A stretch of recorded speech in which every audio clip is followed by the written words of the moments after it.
Glória a Deus, irmãos. Vamos ficar de pé? Vou usar a estratégia da Jonaíra, já pegar a Bíblia para ficar tranquilo.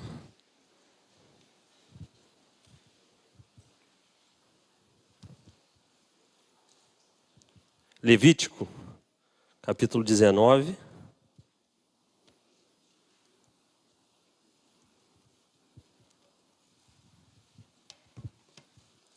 Verso 1 e 2, né?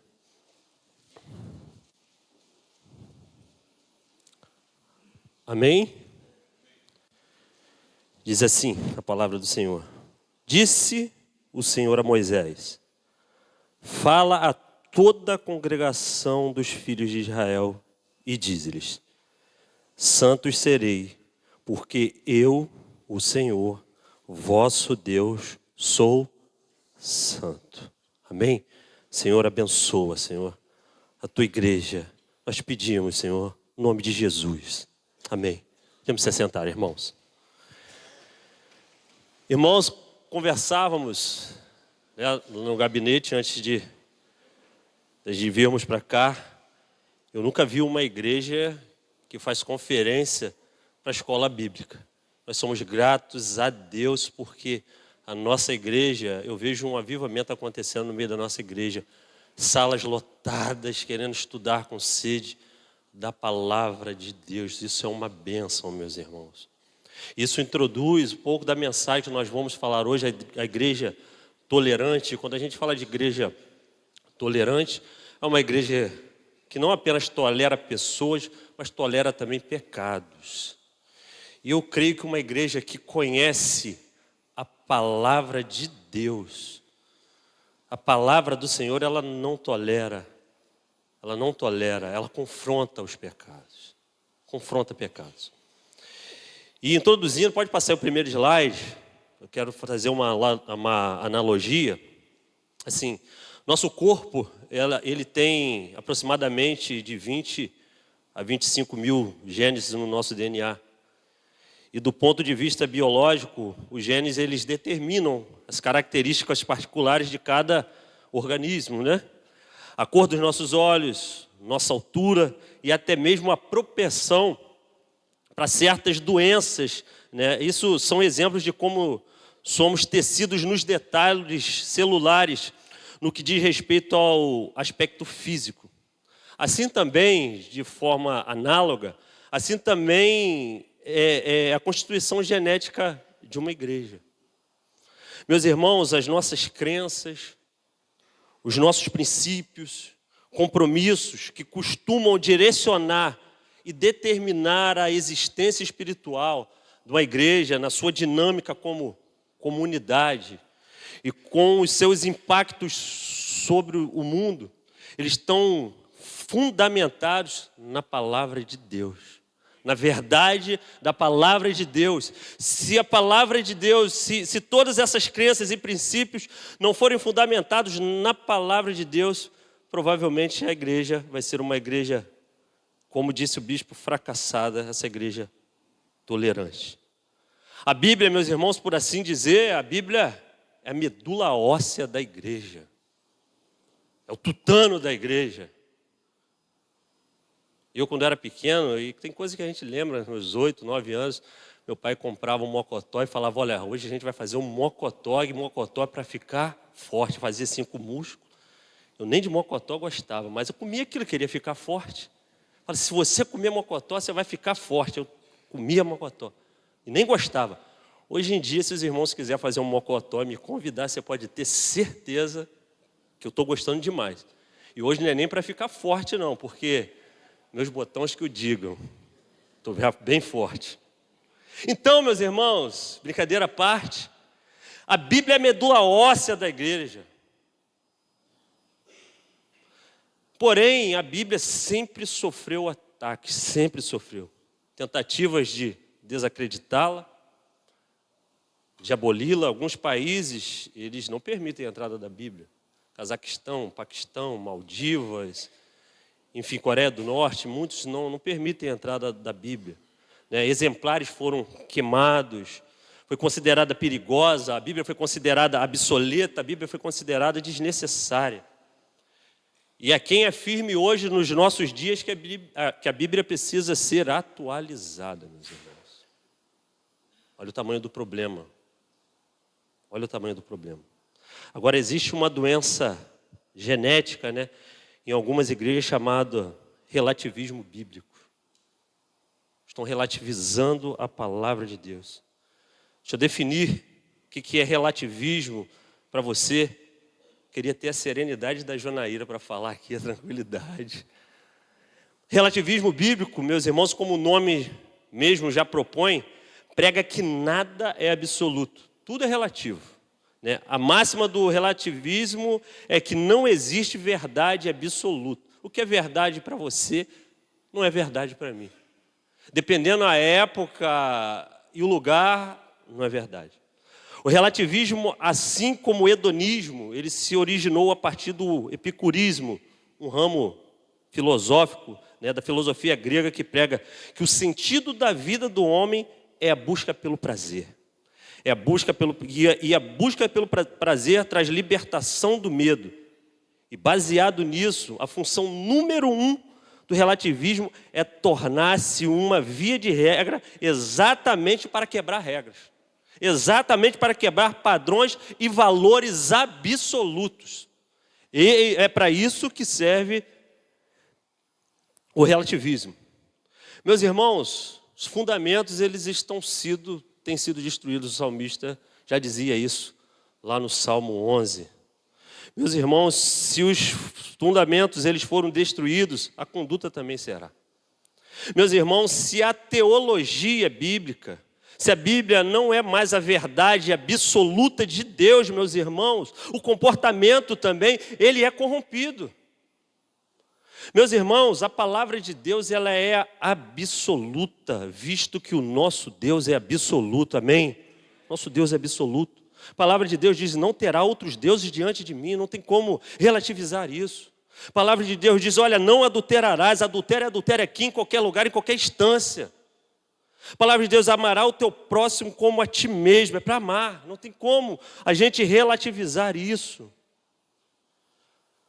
O relativismo não foi criado para estar certo, a intenção do relativismo não está certa, mas para dar margem a tudo aquilo que nós fazemos de errado.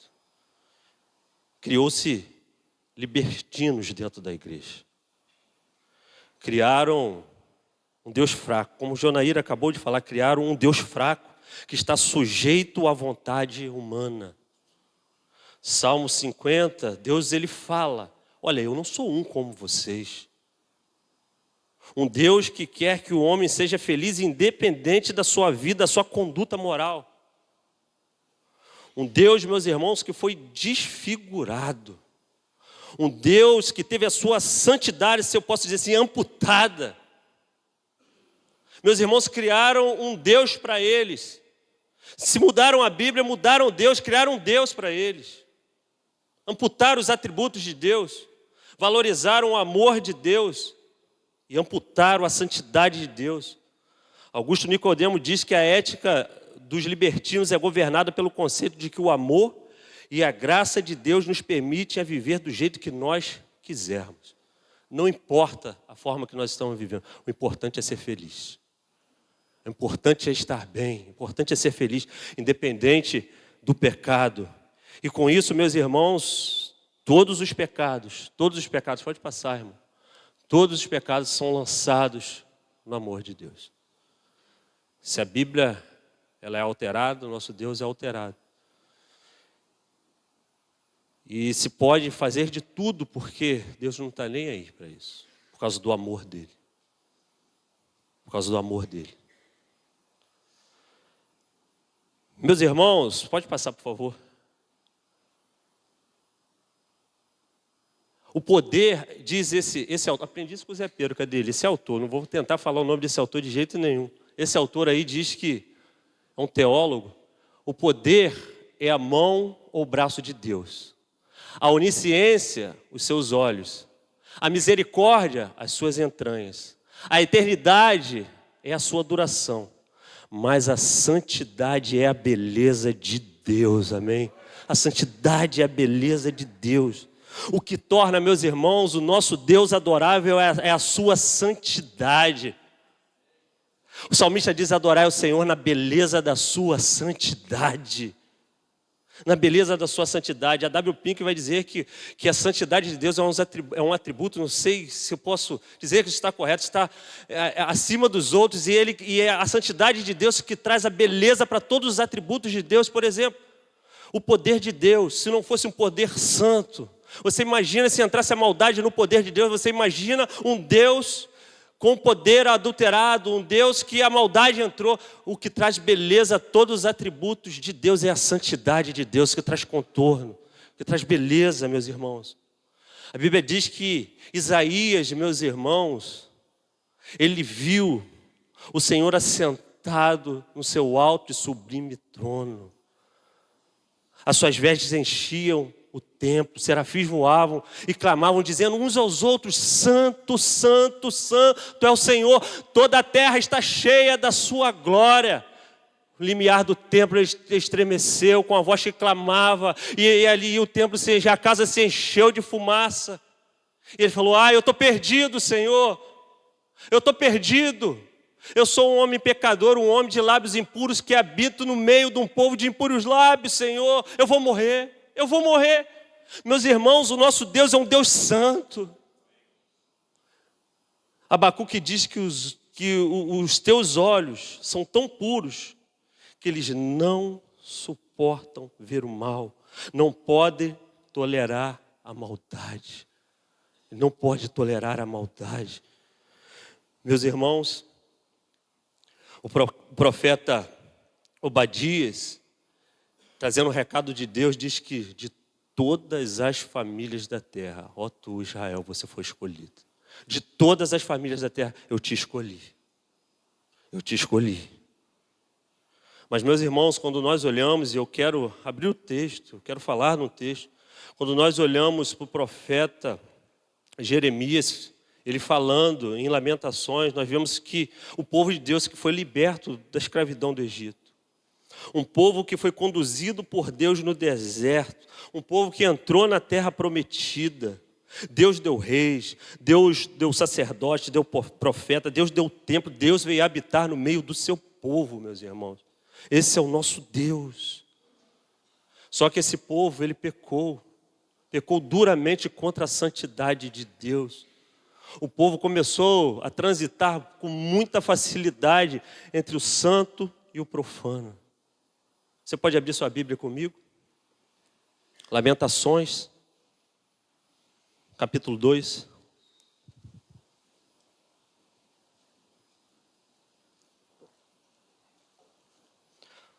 Lamentações 2, do versículo 1 ao verso de número 14. Amém? Você não achou, depois você marca aí na sua Bíblia. Diz assim: como o Senhor cobriu de nuvens na sua ira a filha de Sião, precipitou do céu a terra e a glória de Israel, e não se lembrou do extrato dos seus pés.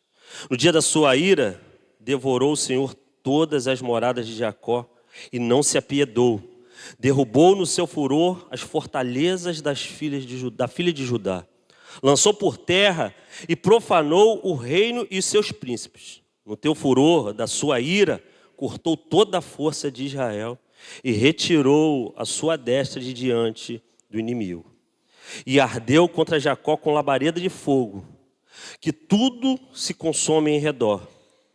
Entesou o seu arco, qual inimigo, firmou a sua destra como adversário e destruiu tudo o que era formoso à vista. Derramou o seu furor como fogo na tenda da filha de Sião.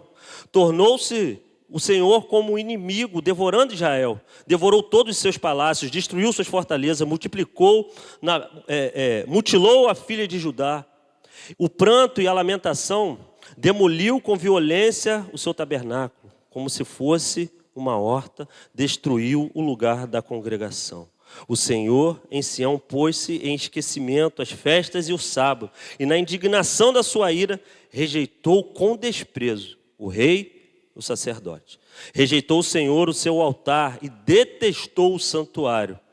Entregou nas mãos do inimigo os muros dos castelos, Deram gritos na casa do Senhor, como em dia de festa. Intentou o Senhor destruir os muros da filha de Sião. Estendeu o cordel e não retirou a sua mão destruidora. Fez gemer o antemuro e o muro, e eles estão juntamente enfraquecidos. As suas portas caíram por terra, ele quebrou, despedaçou os seus ferrolhos, e o seu rei e seus príncipes estão entre as nações, onde já não vigora a lei. Nem recebe visão alguma do Senhor os seus profetas. Sentados em terra se acham silenciosos. Os anciãos da filha de Sião lançam pó sobre a cabeça, cingidos de cilício. As virgens de Jerusalém abaixam a cabeça até o chão. Com lágrimas se consumiram os meus olhos. Turbada está a minha alma e o meu coração se derramou de angústia por causa da calamidade. A filha do meu povo, pois, desfalecem os meninos e as crianças de peito pelas ruas da cidade. Dizem as mães: onde há pão e vinho? Quando desfalecem como ferido pelas ruas da cidade e quando exalam a alma nos braços de sua mãe. Que poderei dizer-te? A quem te compararei, ó filha de Jerusalém? A quem te assemelharei para te consolar a ti, ó virgem filha de Sião? Porque grande como o mar é a tua calamidade. Quem te acudirá? Os teus profetas anunciam visões falsas e absurdas, e não manifestam a tua maldade para restaurarem a tua sorte, mas te anunciam visões. Só até aí.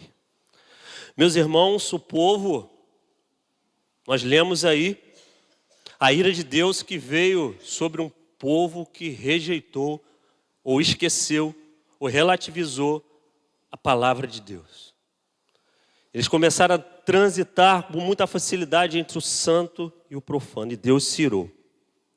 Deus se irou primeiramente com o templo e com aqueles que ali praticavam a falsa religião, meus irmãos. O lugar de habitação de Deus era o lugar onde o povo da aliança se encontrava com Deus, justamente para oferecer os sacrifícios. Eles estavam profanando. Um lugar, meus irmãos, onde eles levavam o sacrifício para conseguir, meus irmãos, salvação, propiciação dos pecados, favor de Deus. Eles estavam atraindo a ira de Deus. Meus irmãos, o profeta Jeremias, não sei se você vai conseguir ler daí, olha o que ele diz: eis que vós confiais em palavras que para nada vos aproveitam. Que isso? Furtais e matais, e cometei adultério, e jurais falsamente, queimais incenso a Baal, e andais após os outros deuses que não conheceis, e depois vocês vêm e vos põe diante de mim nesta casa, que se chama pelo meu nome, e dizeis: estamos salvos, sim, para continuardes a praticar essas abominações. Será esta casa, que se chama pelo meu nome, um covil de salteadores aos vossos olhos?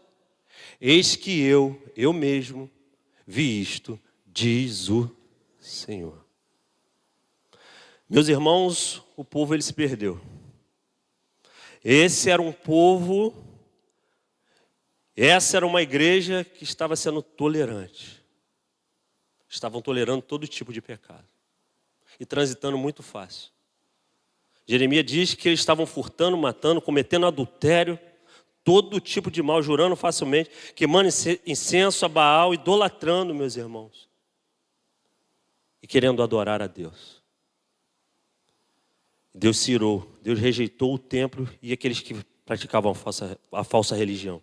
Segundo lugar, Deus ele vai se irar, Deus ele vai rejeitar tanto a liderança política como a liderança religiosa. Meus irmãos, o versículo 6 mostra para a gente que Deus ele rejeitou os reis e os sacerdotes. O versículo 14 mostra para a gente que ele rejeitou os profetas. Muitos deles, meus irmãos, os sacerdotes eram responsáveis em instruir o povo a verdadeira adoração, a adoração aceitável ao Senhor. E eles não fizeram, negligenciaram isso. Na verdade, eles estavam macumunados, eles estavam também vivendo uma vida dupla diante de Deus. A nossa vida toda, meus irmãos, é vivida diante de Deus. Eles queriam viver uma vida idolatrando, adulterando e uma vida dentro do templo adorando a Deus. Eles não fizeram, eles se omitiram. Os reis, meus irmãos, eles tinham que guiar o povo, eles tinham que ser exemplo do culto verdadeiro. E eles negligenciaram isso. Meus irmãos, os profetas, eles, em vez de alertar o povo sobre as consequências do seu pecado, em grande parte eles não fizeram. Sabe por quê? Os que fizeram, como Jeremias, como Isaías, foram cortados ao meio, foram presos, maltratados. Meus irmãos, nós temos uma grande responsabilidade, liderança, sacerdotes, nós somos sacerdotes real da casa do Senhor. Meus irmãos, de uma certa forma somos profetas dessa geração, não como os outros, mas dessa geração somos profetas. Nós precisamos, meus irmãos, alertar o povo sobre o verdadeiro evangelho. Era um falso evangelho, era uma falsa palavra de Deus sendo pregada. Olha o que diz no versículo 14. Os teus profetas te anunciaram visões falsas e absurdas. Eles mudaram a palavra de Deus, era isso que eles queriam ouvir. E não manifestaram a tua maldade. Eles não falaram que vocês eram pecadores e precisavam se arrepender para restaurar a sorte de vocês. Mas te anunciaram visões e sentenças falsas que levaram vocês para o cativeiro. Meus irmãos, uma pregação politicamente correta. Você sabe para onde nós vamos mandar pessoas dizendo que amamos, nós não amamos nada. Nós vamos mandar pessoas para o inferno, massageando o ego, como Jonaíra acabou de pregar. Meus irmãos, nós precisamos pregar a verdadeira palavra de Deus, exemplificar, mostrar para o povo que Deus é santo. Deus, Ele é santo. Tiago, ele diz: meus irmãos, não vos torneis muitos de vós mestres, sabendo que havemos de receber maior juízo. Quanto à responsabilidade para ensinarmos a palavra de Deus, meus irmãos, nesse lugar. Precisamos reconhecer a palavra de Deus e saber que o nosso Deus, Ele é santo. Mas em terceiro lugar, Deus, Ele se irou contra toda a cidade de Jerusalém e o povo de Judá. Olha o que diz aí no verso de número 2. Devorou o Senhor todas as moradas de Jacó e não se apiedou, derribou no seu furor as fortalezas da filha de Judá e lançou por terra e profanou os reinos e os príncipes. Embora a liderança fosse responsável a conduzir o povo à obediência, todo indivíduo tinha a sua própria responsabilidade. E por isso todos eram culpados e passíveis da ira de Deus. Todos, meus irmãos. Todos tinham essa responsabilidade. Mais de 200 anos. Vindo profeta atrás de profeta. Falando: arrependam-se. Arrependam-se. Arrependam-se que Deus, Ele vai trazer juízo sobre a vida de vocês. Arrependam-se. Meus irmãos, sempre a graça e a misericórdia de Deus, ela antecede o juízo de Deus, sempre. Sempre. E de repente você está olhando para esse texto e fala: nossa, como Deus será? Parece que a ira de Deus, ela saiu do limite. Não, meus irmãos, quando a gente olha, não coloquei aqui em tela, o profeta Jeremias no capítulo 27, ele vai alertar o povo falando: olha, se coloquem debaixo do jugo da Babilônia. Não resistam. Quem resistir vai ser morto a espada e a peste. Não resista. Mas o povo, meus irmãos, o povo obstinado, a gente sabe que a estratégia, naquela época, o povo, os exércitos que tomavam outro povo, eles não matavam, a não ser que eles resistissem. Mas o povo, meus irmãos, obstinado no seu pecado, não quis se entregar. O povo obstinado falou: não, Deus é bom, Deus é amor, nós temos o templo aqui, Deus está guardando. Meus irmãos, eles ouviram os profetas que pregaram visões, que pregaram loucura, meus irmãos. Eles acreditaram nas profetadas, mas não acreditaram naquilo que Deus falou. A profecia dos profetas falharam, mas Deus, Ele não falha em cumprir o que Ele prometeu. Nosso Deus é santo. Nosso Deus é santo, Deus deu uma rota de escape, vocês vão. Eu quero te dizer que a ira de Deus é misericórdia para a nossa vida. Ele ia conduzir o povo para a Babilônia para ali disciplinar o povo e trazer o povo de volta, mas o povo obstinadamente queria continuar pecando, meus irmãos. Meus irmãos, de repente, a gente olha para esse texto e fala, olha, você está falando do Antigo Testamento. De repente, uma contaminação que veio lá do 2º século, de Marcião, um herege do 2º século, que excluiu o Antigo Testamento, que começou a relativizar a Bíblia, excluiu algumas cartas de Paulo e só trouxe uma Bíblia que só mostra o amor de Deus, não mostra a santidade de Deus. Excluiu tudo isso. Isso ainda está permeando a igreja nos dias de hoje. Essa igreja tolerante. Mas eu quero olhar com você que o Deus da nova aliança é o mesmo Deus santo que continua exercendo juízo, meus irmãos. Paulo diz assim, em Colossenses, cuidado que ninguém vos venha enredar com sua filosofia e vãs sutilezas, conforme a tradição dos homens, conforme os rudimentos do mundo e não segundo porquanto nele habita corporalmente toda a plenitude de Deus, meus irmãos. Jesus Cristo é verdadeiramente Deus, meus irmãos. Toda a plenitude de Deus, o amor de Deus, o poder de Deus, a santidade, todo habita em Jesus Cristo. Meus irmãos, Deus sempre está chamando o pecador ao arrependimento. O Novo Testamento começa com João Batista dizendo, arrependei-vos porque está próximo o reino dos céus. Mas logo em seguida ele diz, já é posto o machado à raiz das árvores. Toda árvore, pois, que não produz bom fruto, é cortada e lançada no fogo. Isso é Mateus que registra isso. O próprio Jesus, o próprio Senhor Jesus, ele disse, portanto, se sua mão ou teu pé te faz tropeçar, corta e lança fora de ti. Melhor é entrares na vida manco ou aleijado do que tendo as 2 mãos, os 2 pés, a serem lançados no fogo eterno. Não, meus irmãos. Não, Deus aceita todos os povos, todas as nações, todas as pessoas, mas não aceita todas as coisas. Deus não aceita isso. Deus te chamou para transformar a sua vida. Deus nos chamou para transformar a nossa vida. A nossa vida precisa ser transformada pelo poder de Deus. E Jesus ainda diz, ai de ti, Corazim, ai de ti, Betsaida, porque se em Tiro e Sidom se tivesse operado os milagres que em vós se fizeram, há muito que elas teriam se arrependido com pano de saco e cinza. E contudo, vos digo, no dia do juízo haverá menos rigor para Tiro e Sidom do que para vós outros. Tu, Cafarnaum, elevar-te-ás porventura até o céu? Descerás até o inferno? Porque se em Sodoma se tivesse operado os milagres que em ti se fizeram, teria ela permanecido até o dia de hoje. Digo, porém, que menos rigor haverá no dia do juízo para com a terra de Sodoma que para contigo. O mesmo Deus. E o que Paulo diz? Paulo diz assim, em Romanos, a ira de Deus, ela se revela no céu contra toda impiedade e perversão dos homens, que detêm a verdade pela injustiça.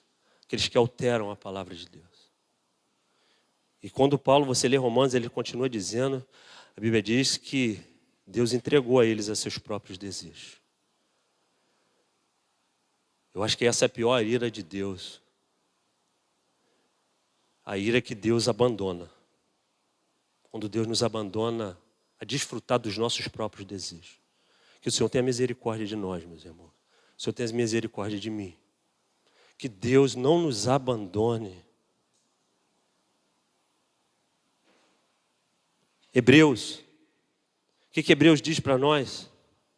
Porque se continuardes a pecar de propósito, depois de termos recebido conhecimento de quê? Da verdade. Já não resta sacrifício pelos pecados, pelo contrário, resta apenas uma terrível expectativa de juízo e de fogo vingador, prestes a consumir os adversários. Quem tiver rejeitado a lei de Moisés, morre sem misericórdia pelo depoimento de 2 ou 3 testemunhas. Imagine, quanto mais severo deve ser o castigo daquele que pisou o Filho de Deus e profanou o sangue da aliança, com o qual foi santificado e insultou o Espírito da graça. Pois conhecemos aquele que disse: a mim pertence a vingança, e eu retribuirei outra vez, e o Senhor julgará o seu povo. Horrível coisa é cair nas mãos do Deus vivo. O escritor aos Hebreus está dizendo: olha, é muito pior do que ela. E o texto é autoexplicativo. Pior é para aquele que profanou o sangue da aliança, com o qual foi santificado e insultou o Espírito da graça. E ele continua dizendo: por isso, vocês recebendo nós um reino inabalável, retenhamos a graça, pela qual sirvamos a Deus de modo agradável, com reverência e santo temor, porque o nosso Deus, Ele é amor, mas Ele é fogo consumidor. Ele é fogo consumidor, meus irmãos. Ouvindo o bispo falar ali, praticamente o que ele quis dizer ali, é que essa igreja, a igreja tolerante, o que falta na igreja é temor e reverência a Deus na sua palavra. É o que falta à igreja. É o que falta à igreja que tolera todos os pecados. É o que falta a essa igreja tolerante. Eu coloquei aí derrotada. Ele usou a expressão fracassada. Eu vou procurar melhorar meus fracassados. Meus irmãos, domesticaram Deus e o transformaram em um ser incapaz de se irar contra o pecado, mas também incapaz de se importar com o que é bom e é verdadeiro, justo e santo. Eu não sei se você percebeu, eu coloquei aí todos esses Deus aí com D minúsculo. Meus irmãos, porque eu não consigo acreditar que o Deus que apareceu, o Adonai, o Yahvé, que apareceu na sarça para Moisés, esse Deus que é santo, que Isaías viu na sua majestade, esse Deus, meus irmãos, consiga a ser domesticado. Não consegue. Não é esse Deus. Esse não é o nosso Deus. Esse não é o Deus da Bíblia. Esse não é o nosso Deus. O nosso Deus é santo. O nosso Deus é poderoso. E um resumo que eu trouxe aqui, né? Esse escritor ali, pode passar, irmão. Esse escritor ali, que ele resume muito bem a igreja tolerante. Com as pregações vazias do coach, a relativização da Bíblia, criou-se um Deus sem ira, que trouxe um homem sem pecado a um reino sem julgamentos, através das ministrações de um Cristo sem uma cruz.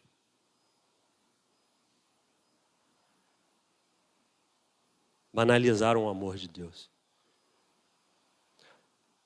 Essa igreja, meus irmãos, tolerante, relativizou a palavra de Deus. Mas eu quero terminar falando, nós falamos da ira de Deus. Falamos da santidade de Deus. Deus é santo. Mas a gente precisa terminar falando da igreja vitoriosa. Quem é a igreja vitoriosa? Quais características dessa igreja vitoriosa, meus irmãos? Em primeiro lugar, a igreja vitoriosa, ela tem a Bíblia como palavra de Deus, inspirada, infalível, suficiente e única regra de fé e prática. Essa é a igreja vitoriosa. Em segundo lugar, meus irmãos, que os princípios bíblicos, eles são absolutos e imutáveis, porque o nosso Deus é absoluto e Ele é imutável. O nosso Deus, Ele não muda. Ele é o mesmo ontem, hoje e será eternamente. A igreja vitoriosa, ela crê nisso. Meus irmãos, e crendo nisso, quando nós temos essa certeza sobre as Escrituras, que ela é inspirada por Deus, é palavra de Deus, ela não contém, mas ela é a palavra de Deus. Meus irmãos, eu sei quem Deus é, eu conheço a Deus, meus irmãos. Eu também sei quem eu sou um pecador e preciso, meus irmãos, todos os dias me arrepender dos meus pecados. É como um espelho que nós olhamos todos os dias e clamamos ao Senhor por misericórdia. Todos os dias, quando eu reconheço que a palavra de Deus, meus irmãos, eu olho e vejo Romanos que diz: todos pecaram e carecem da glória de Deus. Mas, meus irmãos, quando nós olhamos para a palavra de Deus, a Jonaíla bem disse isso, nós fomos criados, meus irmãos, não para satisfazer os nossos desejos, não para viver uma vida pecaminosa, satisfazendo o nosso prazer, o nosso desejo. Mas, meus irmãos, a Bíblia diz que nós fomos criados para a glória de Deus. Para a glória de Deus. Meus irmãos, nós não precisamos fugir de diante de um Deus santo e justo, com medo da sua ira, não. Não é uma palavra legalista, a gente não precisa fugir, mas antes a gente precisa correr para Ele com reverência, com temor, arrependido dos nossos pecados todos os dias da nossa vida, todos os dias. Não fuja da ira de Deus, mas corra para Ele arrependido, corra para Ele, meus irmãos, com temor, com reverência, porque Ele é santo, nosso Deus é santo. Nosso Deus é santo, igreja.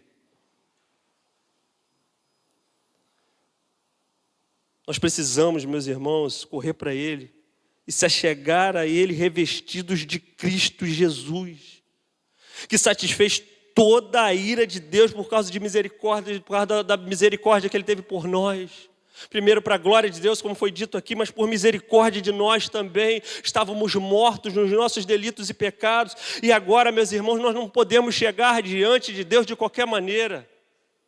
E dependendo, meus irmãos, os relativistas, qual Deus que eles estão se chegando, nós precisamos chegar diante desse Deus que Isaías viu e ficou desesperado. Nós não temos condições de chegar diante desse Deus de qualquer maneira, senão nós seremos fulminados. Mas nós precisamos chegar, meus irmãos, revestidos de Cristo, arrependidos, escondidos em Cristo, meus irmãos. A igreja vitoriosa segue o Cristo verdadeiro, verdadeiramente homem, verdadeiramente Deus. Meus irmãos, a igreja vitoriosa segue o Cristo da cruz, aquele que viveu por nós perfeitamente, foi para aquela cruz, morreu, meus irmãos, pelos nossos pecados. Esse é o Cristo, meus irmãos, que nós temos que seguir, esse é o Cristo que a igreja vitoriosa, ela segue, meu irmão, minha irmã. Esse é o Cristo, aonde naquela cruz do Calvário, nós conseguimos ver ilustradamente tanto o amor de Deus como a santidade de Deus. Deus não é um vovô que até não se agrada com a maldade, mas Ele também não está preocupado e vai para debaixo do tapete, não. Meus irmãos, Jesus, Ele pagou um preço altíssimo para nos redimir, para nos salvar. A igreja vitoriosa segue o Cristo da cruz. João, ele diz assim: nisto está o amor, não em que nós tenhamos amado a Deus, mas que Ele nos amou e a nós e enviou o seu Filho para a propiciação dos nossos pecados. Ele nos amou primeiro, meus irmãos. Esse é o amor de Deus, esse é o amor santo de Deus. O amor de Deus é o amor santo. Cristo, meus irmãos, converteu-se em sacrifício para desviar a ira de um Deus ofendido. Desde o Éden, Ele foi ofendido pelo primeiro teólogo que relativizou a Bíblia. Foi assim que Deus disse?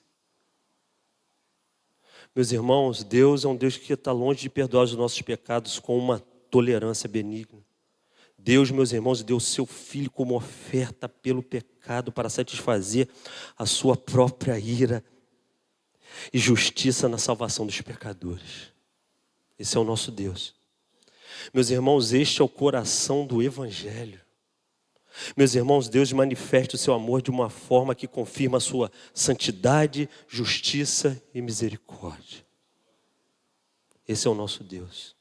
É esse Cristo, e é essa palavra, meus irmãos, o Evangelho de Cristo que a igreja vitoriosa ela conhece.